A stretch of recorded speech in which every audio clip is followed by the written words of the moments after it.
Hey everybody, got another video here for you.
So, back when I was working on the 12-string tail tuner, you saw me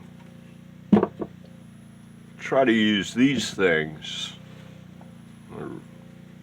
hole saw drill bits, on the end of a strap in order to enlarge the hole to fit the locks, and it didn't work. Apparently, yeah, that's not the right tool for the job. Apparently this is the right tool for the job. These are leather hole punches, and they come in various sizes, and they've got a sharp end, and yeah, the business end, and you just kind of stick it on there and give it a whack, and it should be in the house. So yeah, gonna give this a try.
So this is entering the home stretch.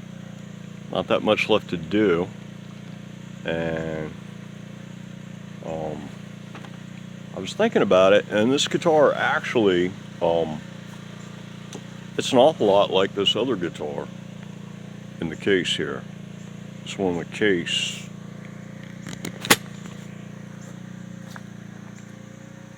This is the original X6 barrel tuner. And yeah, I mean, basically it's the same kind of guitar.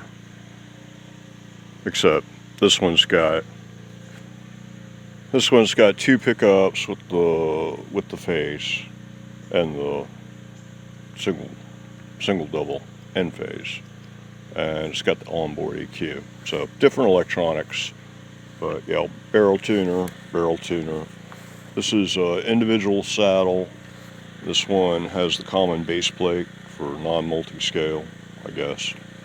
But yeah, the only thing really that's new about this build, other than like trying out this particular bridge, is the new kind of swing bar. This still has the old type of swing bar.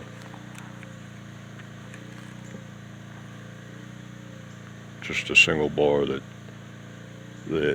has an offset, but it's also got a pivot screw down here, and it just swings back and forth. It doesn't flip over, and it has preset positions. It's not infinitely adjustable like this thing is. So yeah, this is really the only new feature on this guitar, and there's so many things that this guitar doesn't test, like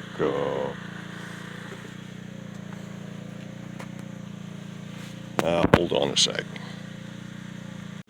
Really, I guess what it is that I've had a lot of new design ideas since I started this build. Yeah, here's the first one. Rich Light fretboards. Yeah, black diamond. It's 8 mil thick. It's a paper composite material, and it's structurally stable through all climates, apparently. So yeah, this combined with this is I believe this is a 17 mil carbon fiber tube. Yeah, so this and this alone will make a neck, and it won't flex at the edges. This stuff will not flex at the edges the way that ebony does. And so yeah, that's one of the new ideas. The routing of the channels in the body for the wires, that's another new idea. The back plate to cover the routing is another new idea. A couple other ones. Oh, this is the film Teflon tape, and yes, it's actually copper colored, and oh my god, it's slick and smooth. So yeah, you take this and you put that like that, and then you take this and you put it down the back.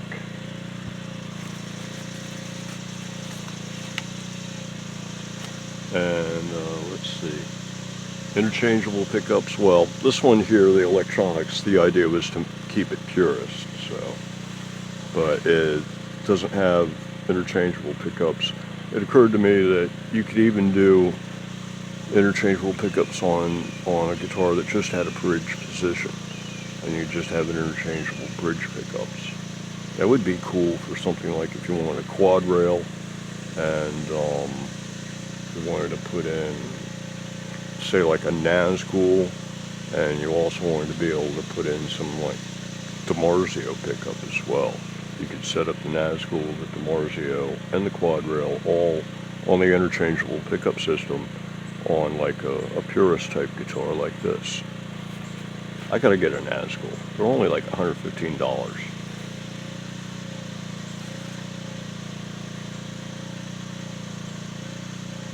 And then the other one was making the body larger and putting controls in the body itself from behind instead of like on all these little mounting plates or whatever.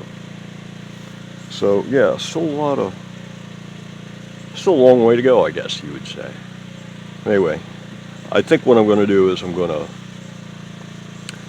finish up this one and finish up the X13 prototype, and then I'll start messing with the carbon fiber and the rich light and the Teflon and all that kind of good stuff.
So here's a handy tool when you're building guitars that nobody ever talks about, and that is an ordered to-do list, so that you, as you think of things that you need to do, you can add it to the list, and you keep things, like numbered as to what order you need to do them in, so that, for example, I was about to oil this fretboard, but then I was checking it, and it could use just a little bit of rolling on, basically on this fret. But I'm going to go ahead and roll the whole thing. So, but since you're doing that, you don't want to get, if it's freshly oiled and then you run the sandpaper over the ends, that's going to get things all kind of oily and gritty. So sand it first, brush it all off, clean it all off again, and then oil it. So yeah, ordered to-do list, very handy tool.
So, out of curiosity, I decided to set it up at as close to vertical as it'll go, and still like clear of the jack and the wires and stuff.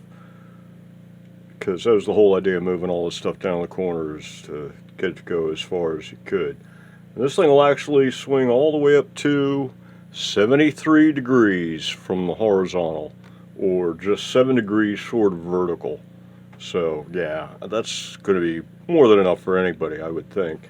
And of course, going the other direction, you can actually swing it all the way down to the point where the leg bar is or the like the top of the neck here would be all the way down at the leg bar, more or less almost resting on your left leg, kind of a thing. So yeah, big wide range, more than enough adjustment range, looks like. So one thing I did notice is back here, because of the fact that it originally had that insert right next to the screw hole, there's practically no wood between where the insert was and where the screw hole is and where that screw is, this one screw.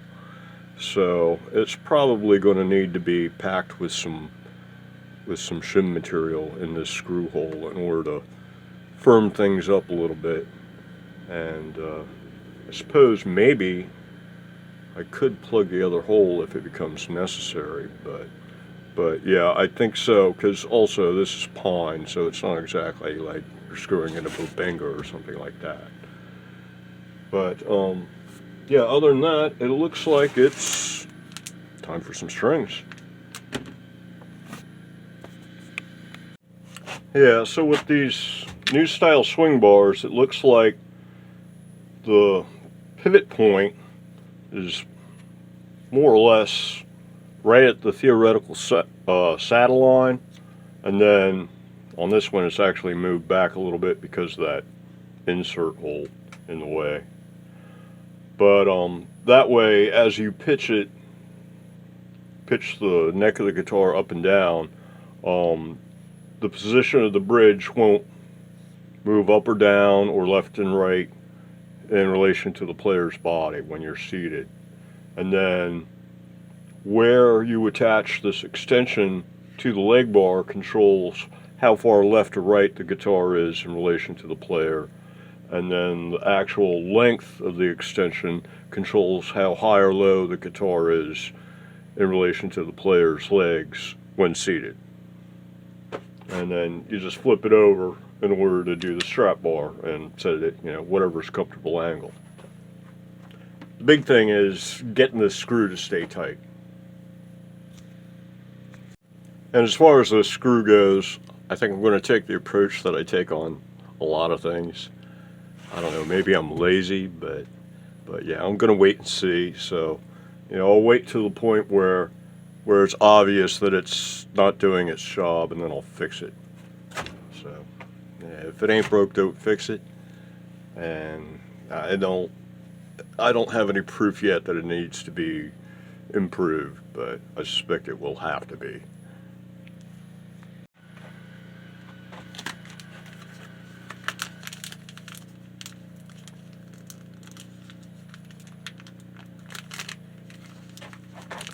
So this is going to be the first build to ever get a set of 7s on it.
I seem to have reached the limit of tuning adjustment already.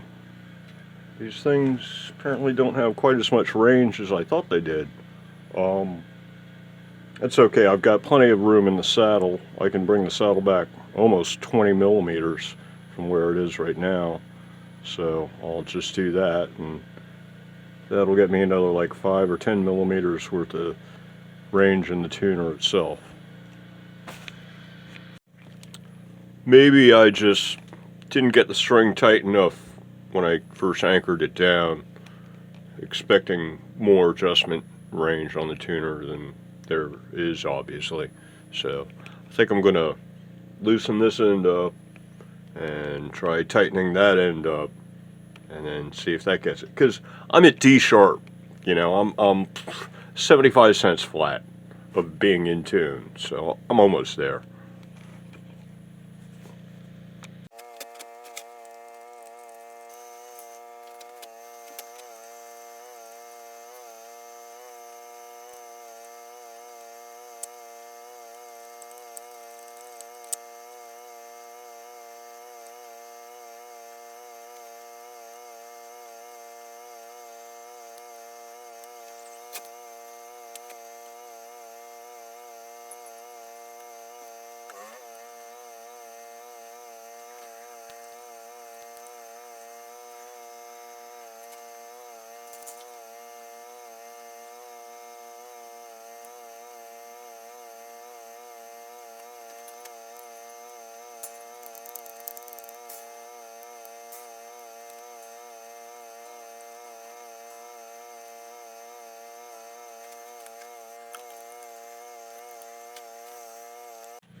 Yeah, that got me almost 10 mil worth of adjustment. The string was basically, it was loose. I was able to pull it up almost 10 mil more once I got everything squared away on this end. The saddle is all the way forward. Need to check intonation. It's tuned up right now. Neck alignment's looking pretty good. I just kind of took a best guess and torqued them down at that point. It might need to go a little bit that way, but yeah, it's an E, unless, yeah, well, it's still a little flat. It came up right into tune real quick. The tuners are actually kind of touchy. They might not be as high ratio as the individual saddle units. Okay, that's in tune. Intonation. Oh, spot on. Gotta love that. Well, if that one's right, then they might all be correct. So, yeah, I'll go ahead and put the rest of the strings on. And I think you've seen people put guitar strings on before. And now that I've figured out how to do it, debating whether I need to even bother oiling the rest of these. I think just pulling the string sufficiently tight when you anchor it down up at the top.